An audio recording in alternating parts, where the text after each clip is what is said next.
بسم اللہ الرحمن الرحیم۔ قریشی ٹی وی کے معزز دوستو السلام علیکم۔ میں ہوں اظہر قریشی اور آپ دیکھ رہے ہیں قریشی ٹی وی۔ شداد کے دور حکومت میں حضرت ہود علیہ السلام نبی تھے اور آپ ہمیشہ شداد کو ایمان کی دعوت دیتے تھے۔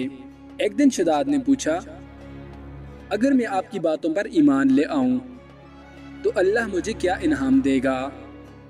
حضرت ہود علیہ السلام نے فرمایا، اللہ تعالیٰ تجھے جنت دے گا جس میں تو ہمیشہ چین سے رہے گا۔ شداد نے حضرت ہود علیہ السلام سے جنت کے اوصاف پوچھے تو انہوں نے جنت کی خصوصیات تفصیل سے بیان فرمائیں۔ یہ سن کر شداد بولا، مجھے اللہ کی جنت کی کوئی ضرورت نہیں، ایسی جنت میں خود بناؤں گا۔ اس دن سے شداد کی مسلسل یہ کوشش رہی کہ وہ ایک ایسا شہر تعمیر کرائے جو ہر لحاظ سے جنت جیسا ہو۔ اس نے اپنے بھانجے ضحاک کو، جو ایران کا حاکم تھا، یہ پیغام بھجوایا کہ جتنا سونا چاندی تمہارے پاس جمع ہے وہ فوراً میرے پاس بھیج دو۔ ضحاک نے ایسا ہی کیا۔ شداد نے پورے ملک میں اپنے کارندے روانہ کیے جو بہت بڑی تعداد میں سونا چاندی جمع کر کے لائے۔ اس نے جنت بنانے کے لیے ملک شام میں ایک صحت و افزا مقام کا انتخاب کیا اور ماہر معماروں کے ذریعے وہاں ایک مضبوط اور مستحکم فصیل تعمیر کرائی، جس کے اندر سونے اور چاندی کا محل تعمیر کرایا اور اس کی دیواروں کو قیمتی جواہر سے سجایا۔ اس نے شہر کے وسط میں ایک ایسی نہر بنوائی جس کے پانی میں سنگریزوں کے بجائے ہیرے جواہرات بہتے تھے۔ سونے کے ایسے درخت لگوائے جن کے ہوشوں میں مشک و عنبر بھرا گیا تھا۔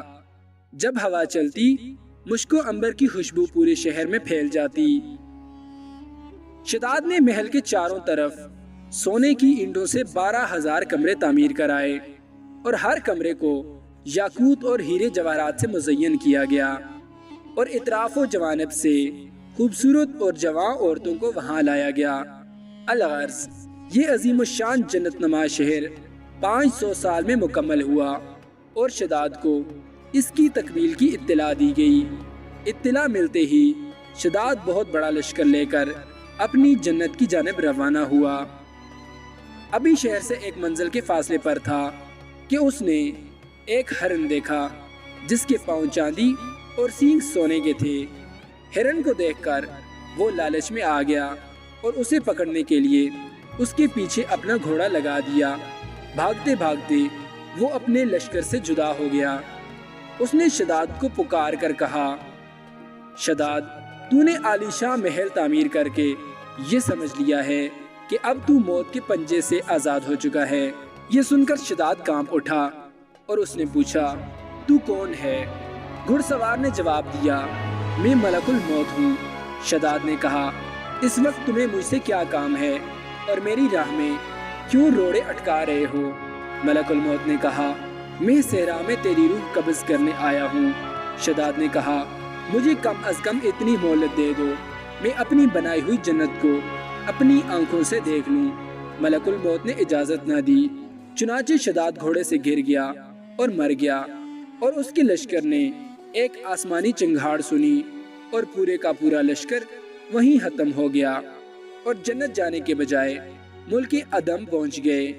کہا جاتا ہے کہ ایک دفعہ اللہ تعالیٰ نے ملک الموت سے پوچھا، روح قبض کرتے ہوئے تمہیں کبھی کسی پر ترس آیا؟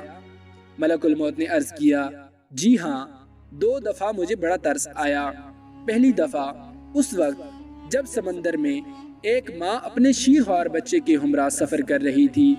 سمندر میں طوفان آیا، کشتی ٹکڑے ٹکڑے ہو گئی اور ماں ایک تخت پر اپنے نوزائیدہ بچے کو سینے سے لگائے سمندر میں ہچکولے کھا رہی تھی۔ اس وقت مجھے آپ کا حکم ملا کہ اس عورت کی روح قبض کر لی جائے۔ چنانچہ میں نے اس عورت کی روح قبض کر لی اور وہ بچہ اس تخت پر اکیلا رہ گیا۔ پھر وہ تخت ایک جزیرے پر جا لگا اور دوسری مرتبہ مجھے شداد کی روح قبض کرتے ہوئے بڑا ترس آیا۔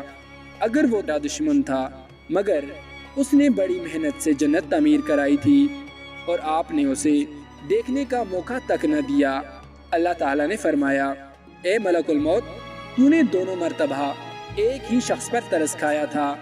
تختے پر جس بچے کو تو نے دیکھا تھا، ہم نے اس کی پرورش کی، اسے عزت دی، اسے اقتدار دیا، اور وہ بدبخت ہمارا منکر بن بیٹھا اور ہماری جنت کے مقابلے میں اپنی جنت تیار کرنے لگا۔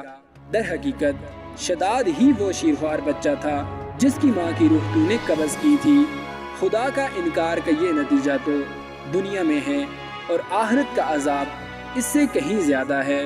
دوستو، امید کرتا ہوں ویڈیو آپ دوستوں کو ضرور پسند آئی ہوگی۔ ویڈیو پسند آ جائے تو اسے لائک اور شیئر ضرور کیجیے گا، اور ہمارے اس چینل کو ضرور سبسکرائب کیجیے گا۔ انہی الفاظ کے ساتھ مجھے دیجیے اجازت۔ سانسوں نے اگر وفا کی تو اگلی بار ایک اور نئی ویڈیو کے ساتھ آپ کی خدمت میں حاضر ہوں گا۔ تب تک کے لیے اللہ حافظ۔